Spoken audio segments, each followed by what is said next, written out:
Order number 6, sir. In the name of the Honourable Leader of the Senate, to move the passing of a resolution to approve in accordance with Section 5 of the Crown Lands Vesting and Disposal Act, Chapter 225, the vesting in the National Housing Corporation of a parcel of land, the property of the state, situated at Lancaster, in the parish of St. James in this island, for the provision of road access. Leader of Government Business. Thank you very much, Mr. Acting President. This is perhaps maybe the shortest resolution in the history of this sitting of the Senate. And for the smallest parcel of land, Mr. President, it is for the vesting of lands at Lancaster, St. James.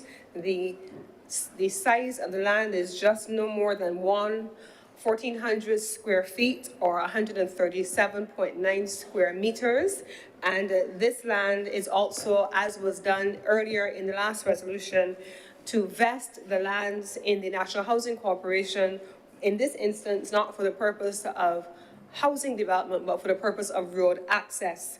Now, Mr. President, in the previous resolution that was just debated by the Senate before we suspended for the lunch break, we went into great detail about the housing program for the government of Barbados.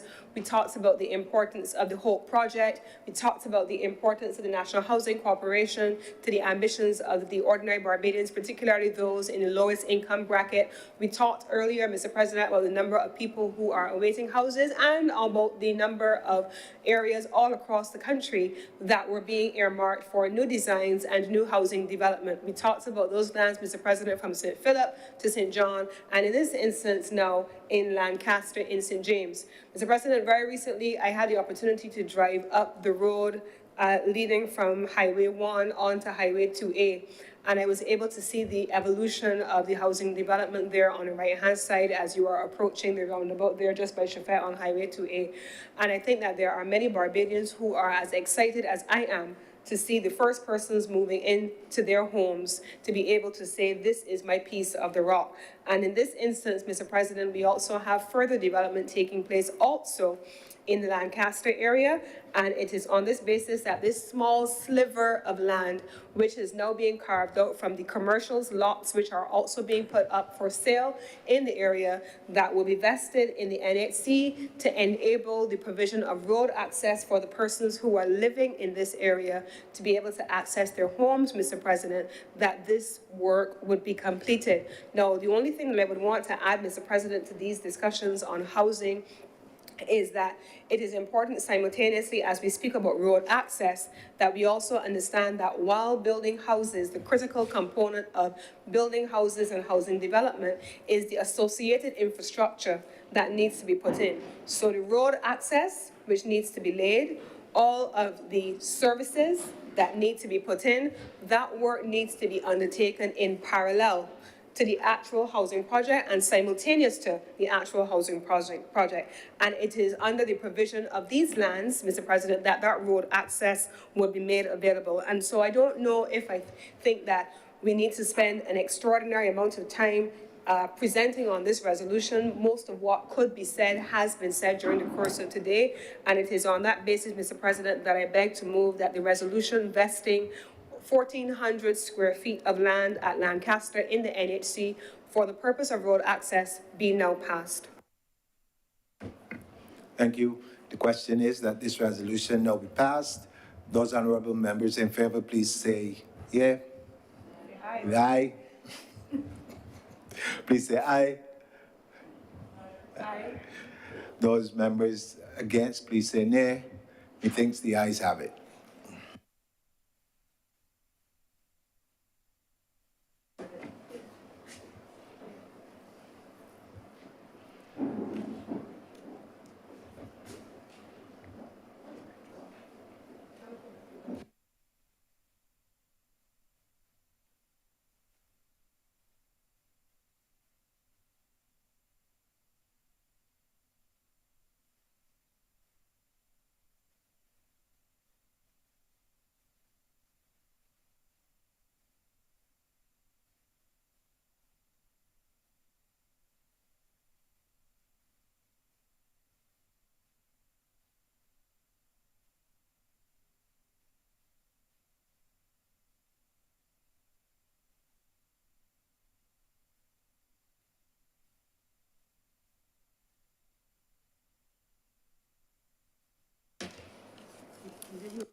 Leader of Government Business.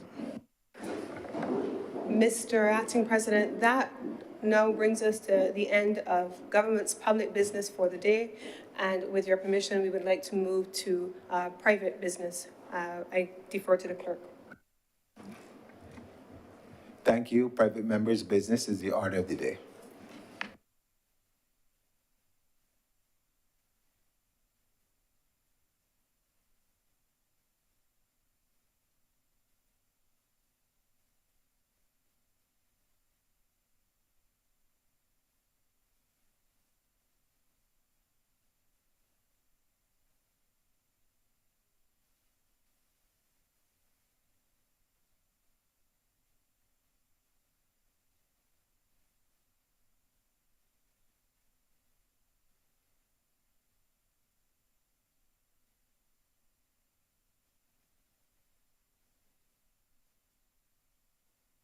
Senator Dr. Bradley.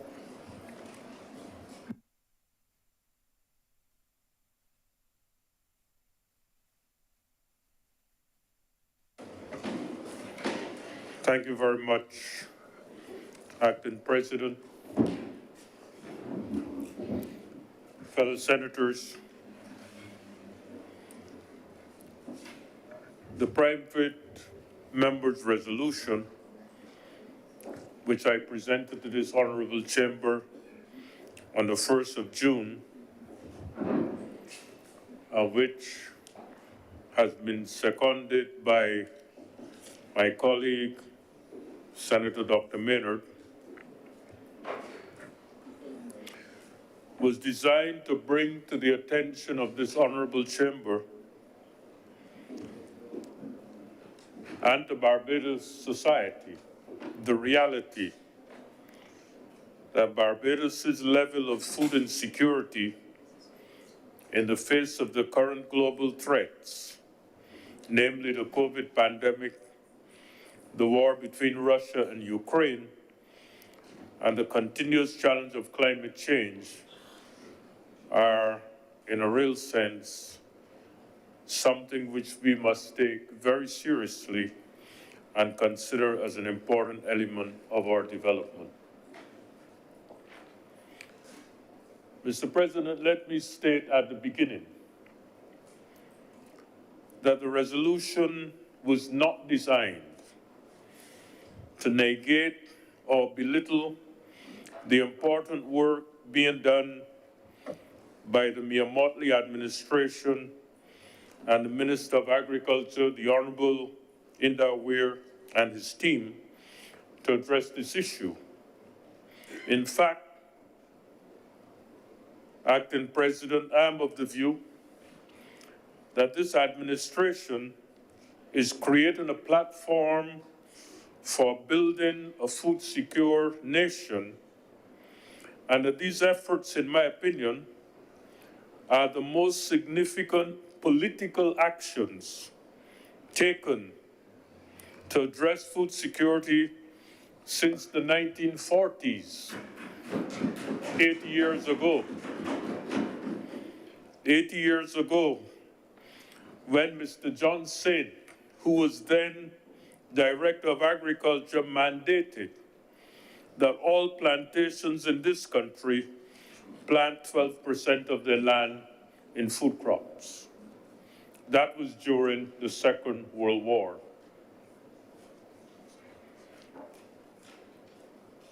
Food security, as defined by the FAO and the United Nations Committee on World Food Security, means that all people, at all times, have physical, social, and economic access to sufficient, safe, and nutritious food that meets their food preferences and dietary needs for an active and healthy life.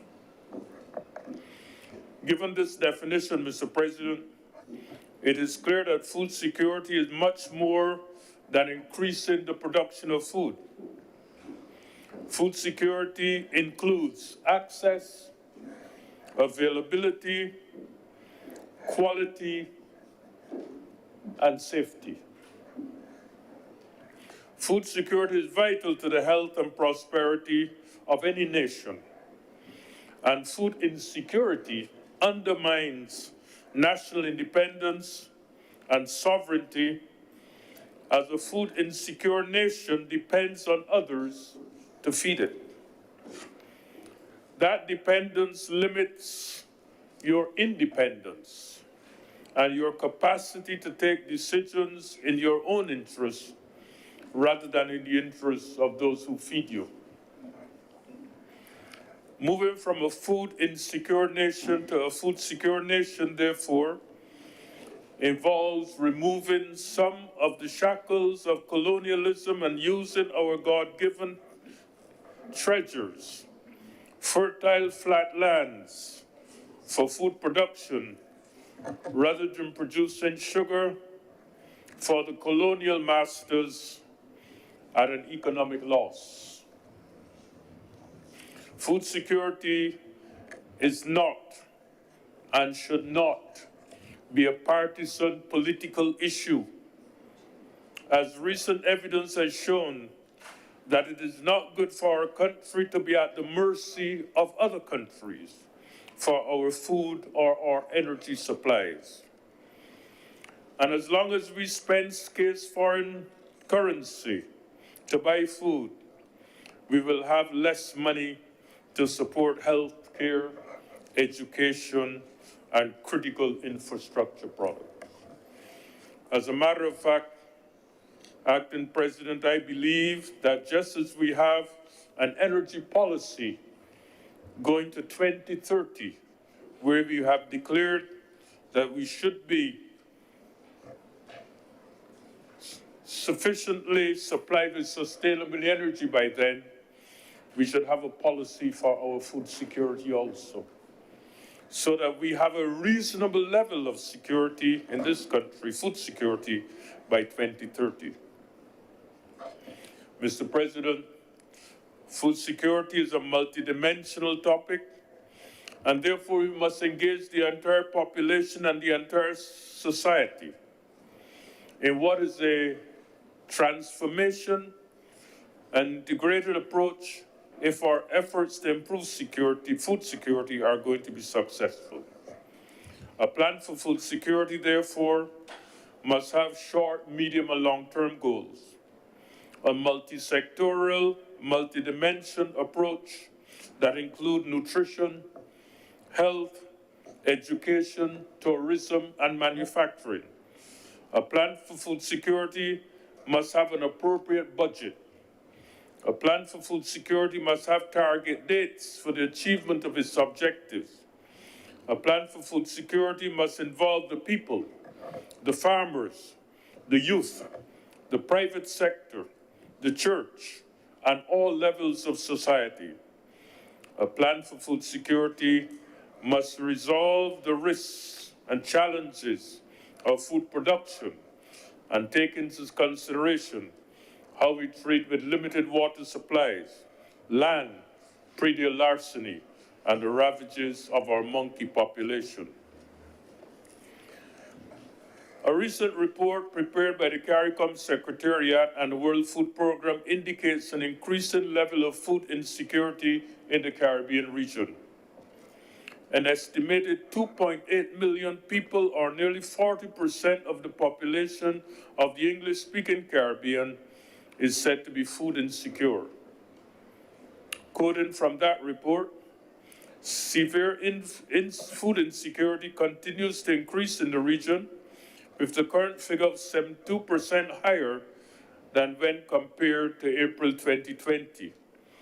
Highlighting the lasting impact of the pandemic, 2 years in, the results demonstrate deteriorating food consumption and diets, with 25% of the respondents eating less preferred foods, 30% skipping meals or eating less than usual, and 5% going an entire day without eating in the week which led up to the survey. High food prices continue to affect people's ability to afford a nutritious diet, with 93% of the respondents reporting higher prices for food compared to 59% in the year 2020. The ongoing crisis in Ukraine is expected to create an even deeper impact on the cost of basic goods and services in our region. End of quote. As presented in my resolution, I therefore would like to take this opportunity today to share with the Senate the vision presented for agriculture in the year 2012. And I've had the support of the Secretariat to distribute to you today a document which had been shared, I think, with all senators. The document is dated, and it is dated 2012. But, Mr. Acting President, a lot has not changed in the agricultural sector since then. In early 2012, the then Ministry of Agriculture, Food, Fisheries and Water Resources contracted my services to lead a process which would inform the development of a white paper for the agricultural sector of Barbados. This work was accompanied by the cooperation of the Inter-American Institute for Cooperation on Agriculture and the Agricultural Planning Unit of the Ministry. The Ministry facilitated a national consultation which was held, and town hall meetings were held in Bridgetown, in St. Philip, in St. George, and in St. Peter to obtain the opinion of the people and the ideas of the farmers in terms of how we should proceed. The documents which you have today include input from these meetings and presents a vision for the agricultural sector of Barbados. The document examined the global context of agriculture at the time and its impact on small developing states. The factors that have contributed to the decline of the agricultural sector in the island, especially the decline in sugar production, were identified and the reasons for the state of agriculture. It sets out a new vision, a vision to change the agricultural sector from an agricultural sector based primarily on the production of sugar for export to an agricultural sector oriented towards the production of food for food security, nutrition, and health of the Barbados population. The document presents the view that an agricultural sector that is technologically driven, competitive, and market-oriented can contribute to 6 aspects of national development. 1, an efficient and effective and modern agricultural sector can contribute to foreign exchange savings, reducing the current food import bill, which at that time was estimated as $653 million. A modern agricultural sector can provide safe, nutritious food, which will help to reduce the incidence of chronic non-communicable diseases such as diabetes, stroke, high blood pressure, heart attacks, and obesity. A modern agricultural sector will generate agribusiness enterprises, which can result in the production of jobs and the reduction of high unemployment.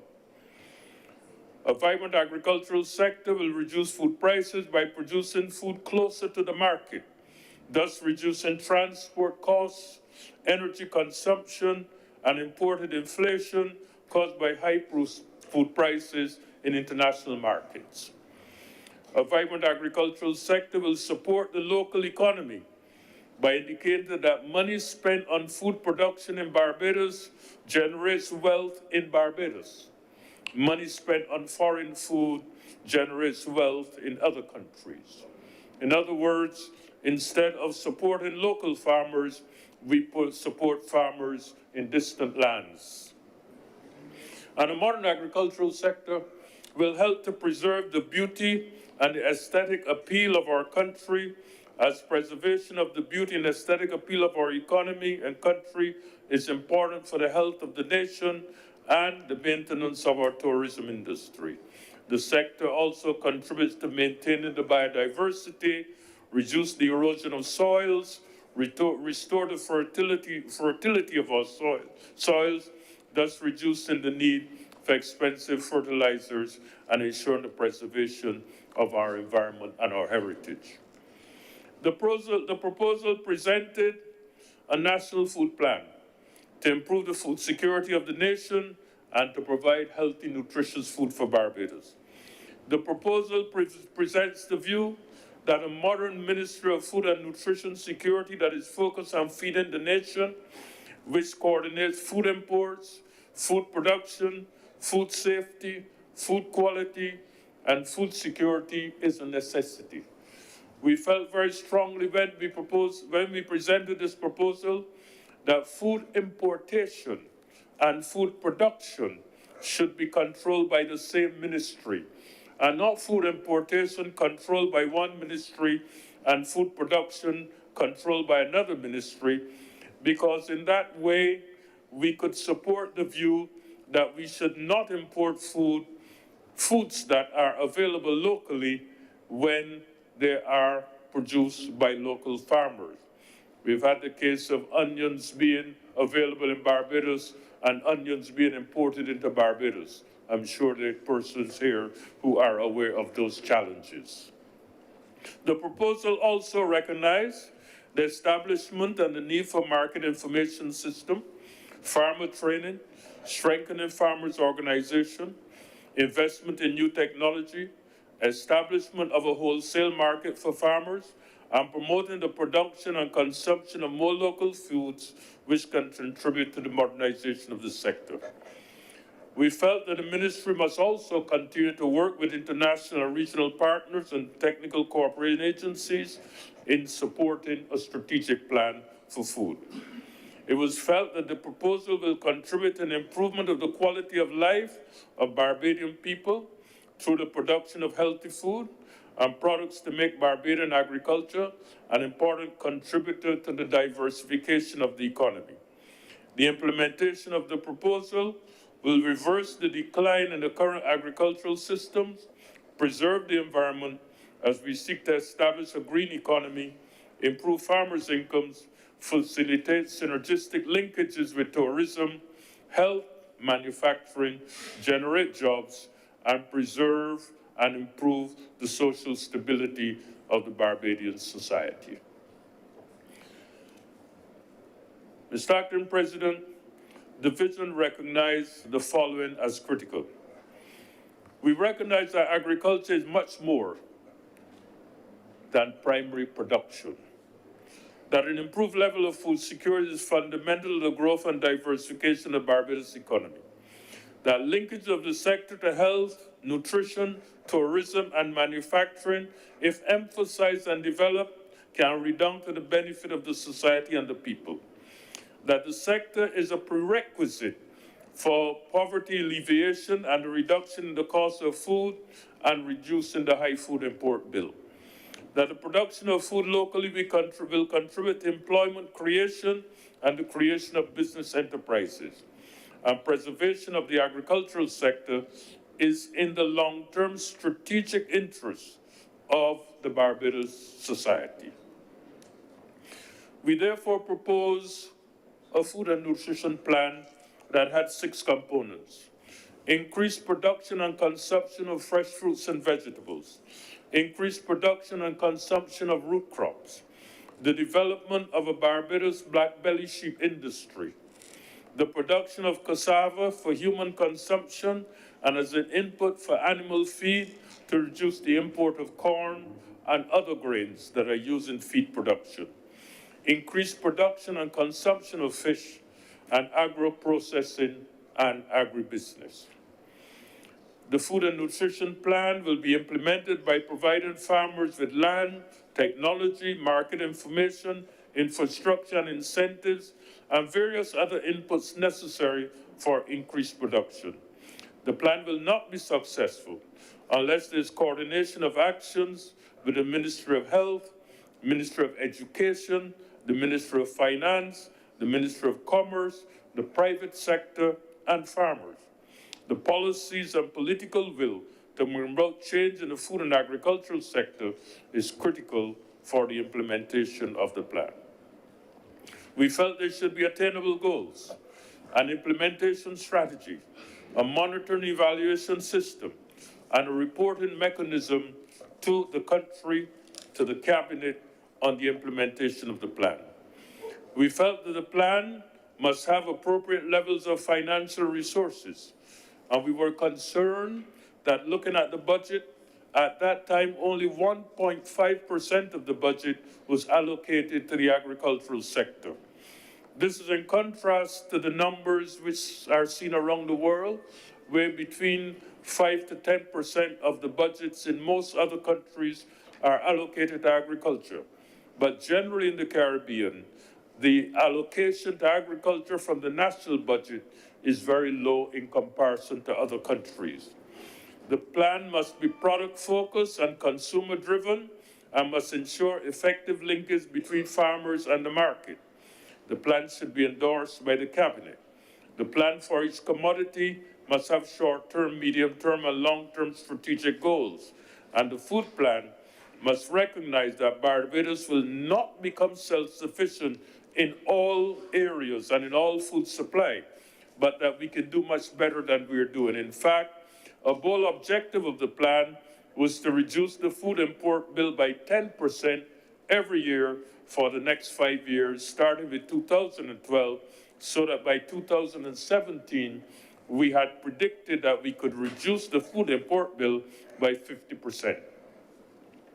The successful implementation of the plan will depend at that time on important changes, introduction of new technology, new marketing arrangements to respond to the supermarket revolution, because we recognize that the supermarket had now become an important source of food for the Barbados population.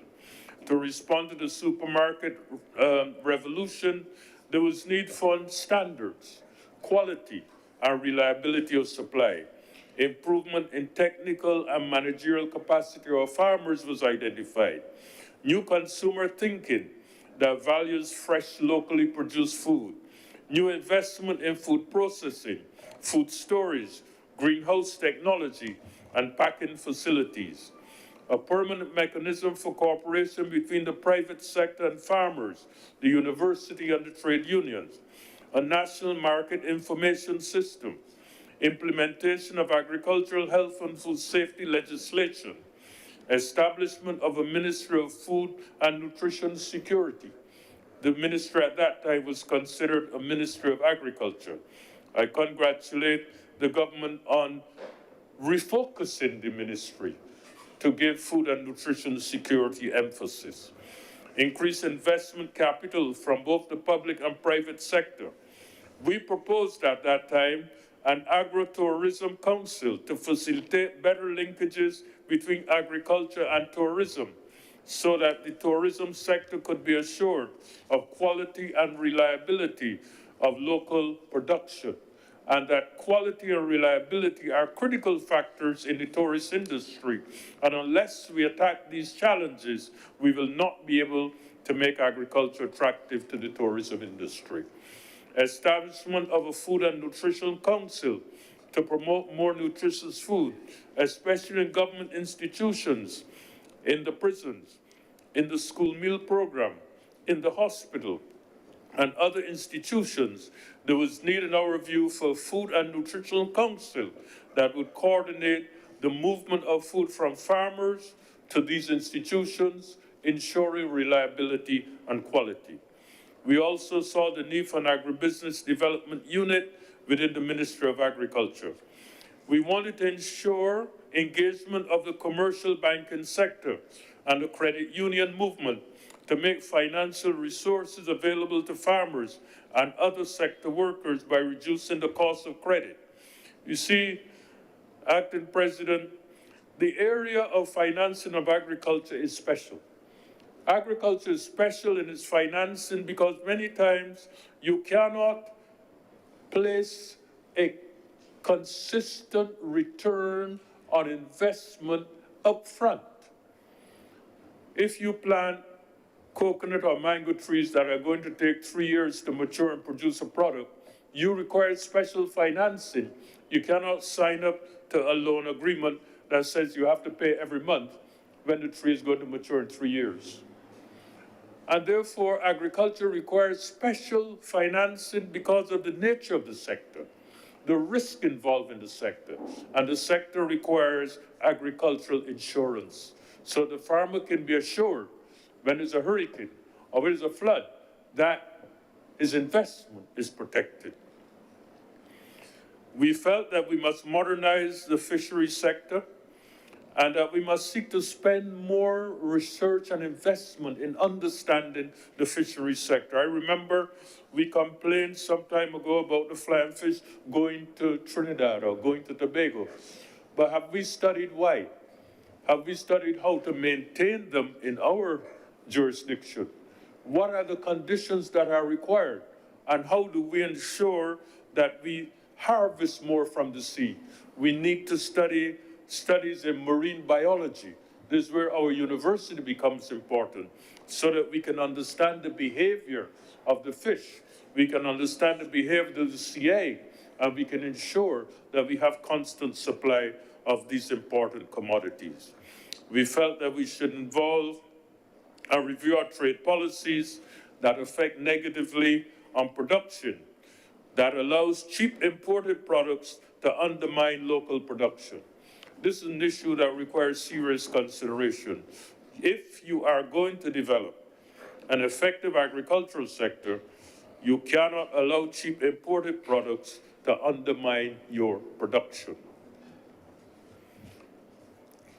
We felt there was need to promote a favorable, enabling environment for farmers, promoting reasonable access to credit, efficient access to incentives, reasonable and reliable access to fertilizers, water, market information, access to technology, and the assurance that the farmer can make a reasonable living from the pursuit of an investment in food and agriculture.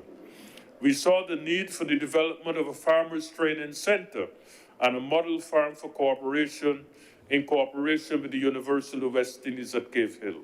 We felt this was important because the Faculty of Agriculture of the University of West Indies is located in Trinidad and Tobago.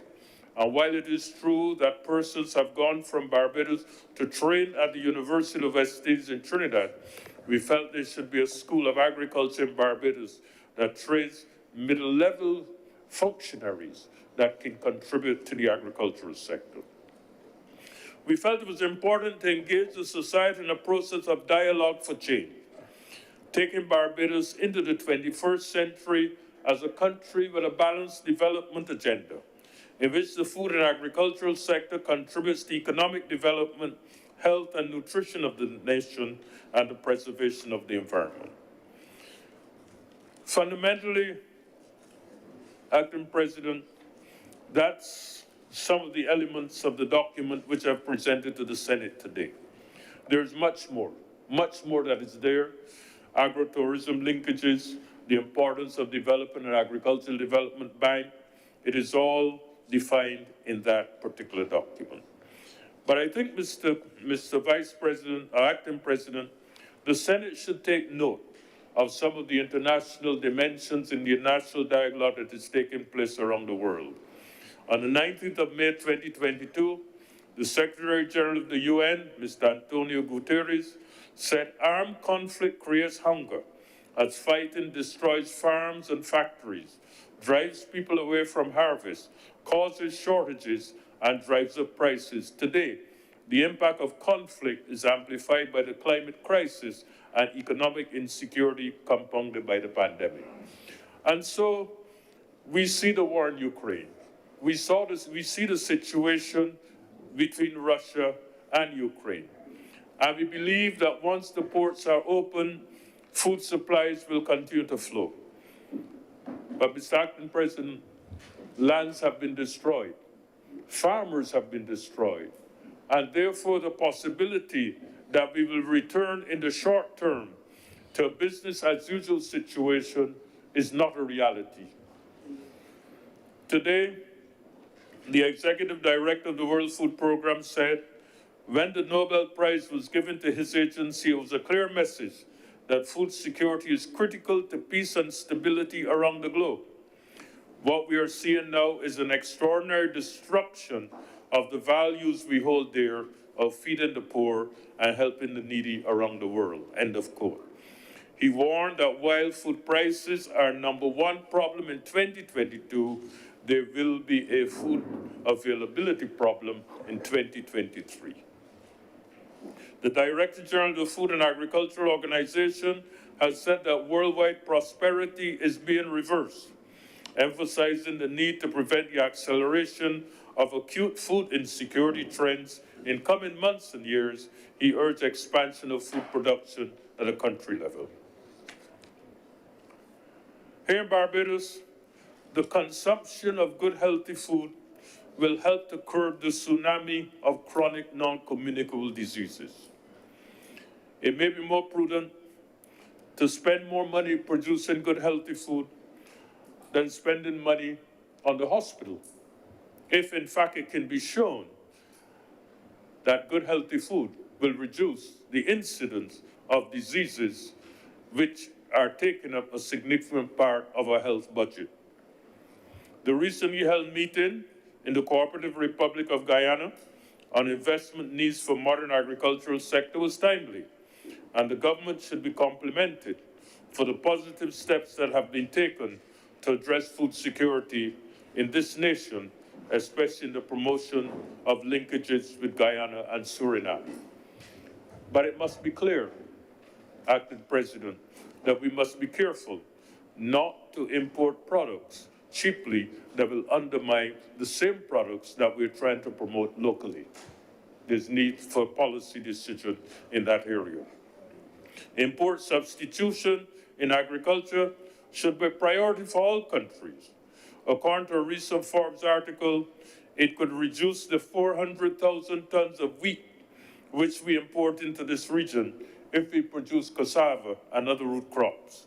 This could reduce the food import bill by some 10% if appropriate measures are adopted to increase the production of crops like cassava and other starchy materials. While applauding the efforts of the current administration, there's need for a revolution in the food and agricultural sector, an integrated work program that addresses the political, economic, nutritional, sociological, and historical nature of the problem. When we presented the proposal, we indicated the need for integration, the need for cooperation, the need for an integrated approach that involves all sectors of the society. In pursuit of this idea, therefore, today I call on our current government to look at the agricultural sector as a strategic sector, a sector that can contribute a significant amount to the development of our country.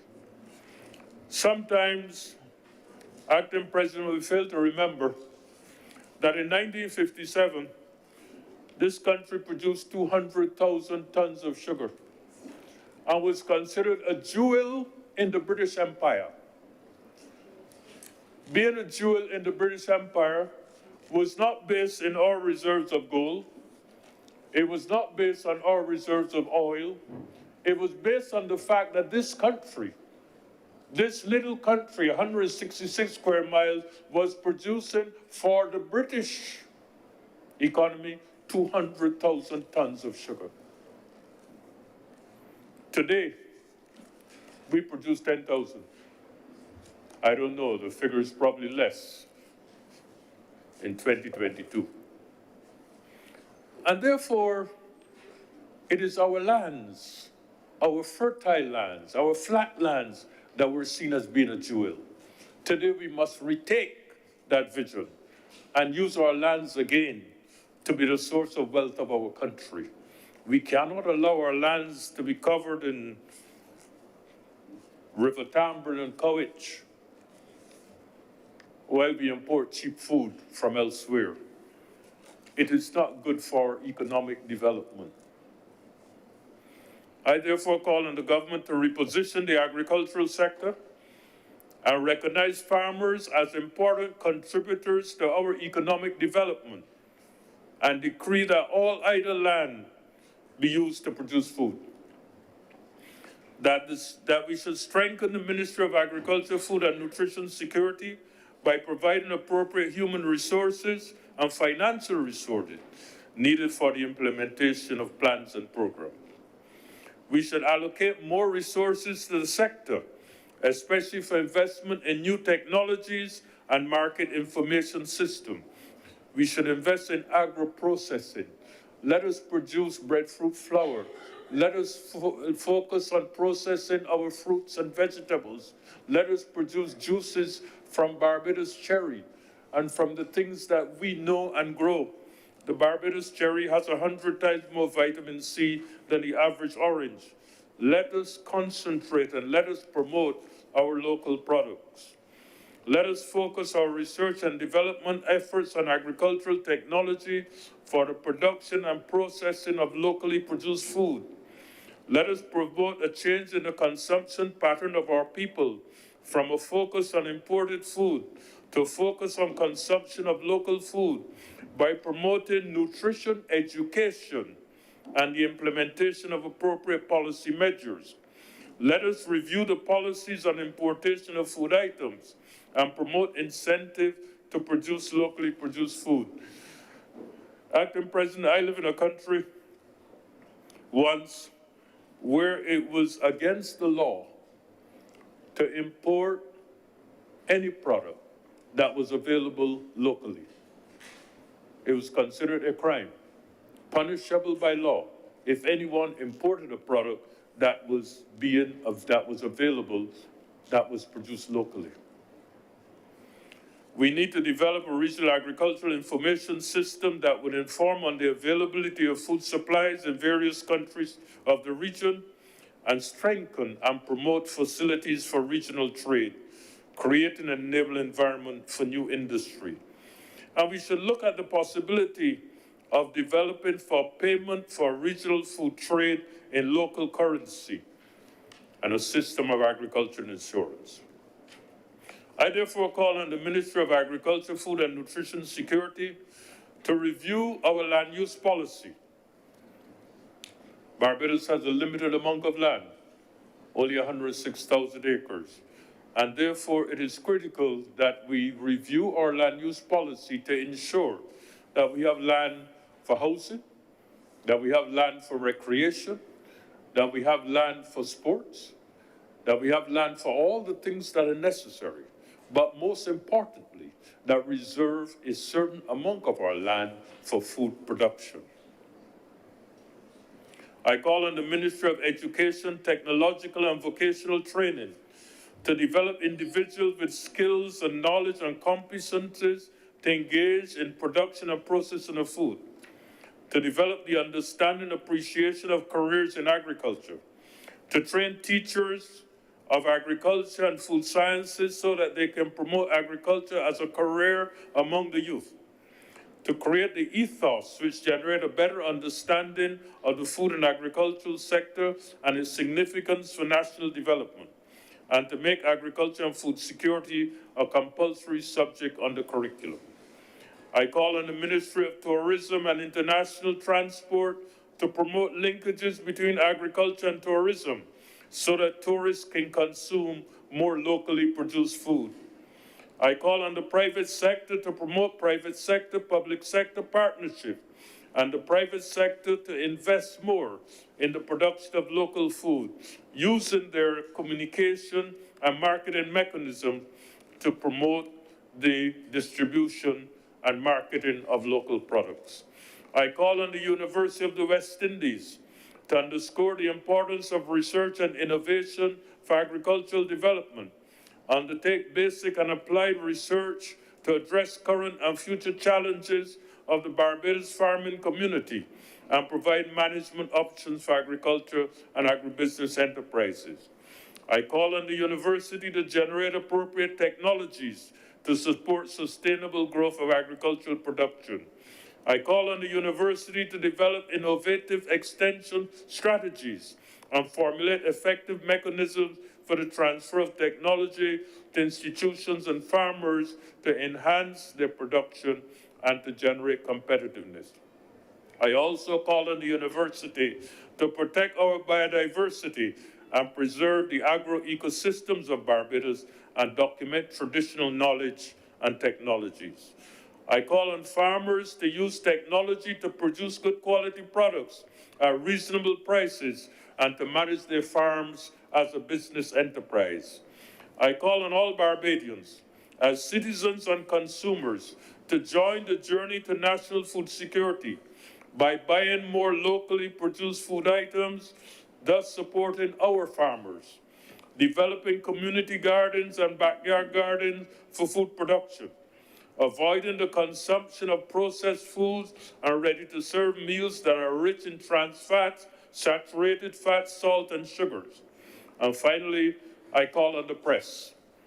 I call on the communication media, and I call on the church to give priority in their messages to the people of Barbados that the consumption of healthy local food is good for health and long life and for the progress of this nation.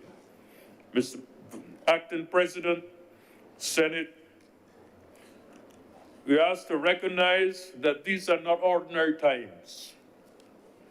As we seek to build a modern Republican society and a modern economy after COVID and after the war, reducing food insecurity in our society should be an important priority. Failure to achieve the goal of reducing the food import bill by 25% by 2025 could result in higher food prices, hunger, starvation, and an uncertain economic future. Mr. Acting President, I thank you for listening.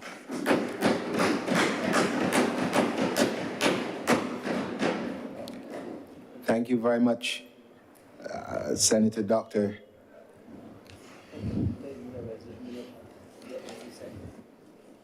Mr. Acting President, I have asked Senator Dr. Maynard to second this resolution.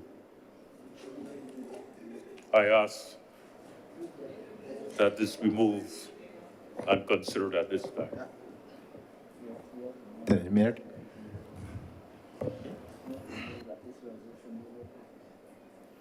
I move, therefore, that this resolution, with the support of Dr. Maynard, that this resolution be now passed. Mr. Acting President, I rise to second this resolution.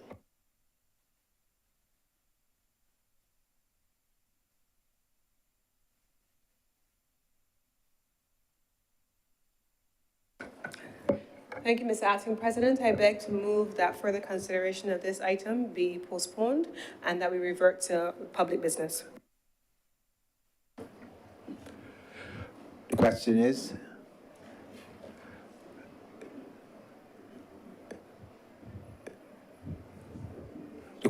that we consider further consideration of this particular bill at a later date, and we continue with business of the. All those honorable members in favor, please say aye. Those honorable members against, please say no. We think the ayes have it.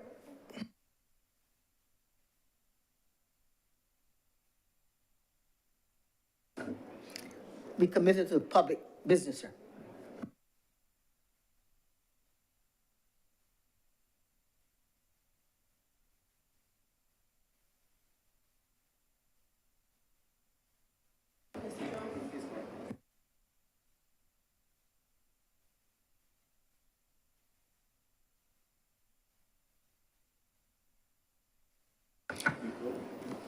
Mr. President, in accordance with the standing orders of the Honourable the Senate, I beg to move that the following item be removed from the order paper. Item number 1 on the public business, to have the second reading of the Constitution Amendment Bill. I beg to move that this now be removed from the order paper. The question is that this bill be removed from the order paper. All honorable members in favor, please say aye. Aye. Those against, please say no. Methinks the ayes have it. Leader, business. Thank you very much, Mr. Acting President. This concludes the government business for the day. I beg to move that the sitting of the Senate be adjourned, sine die. The question is that this sitting be adjourned, sine die. Those members, honorable members in agreement, please say aye. Those against, please say no. Methinks the ayes have it. This session now stands adjourned.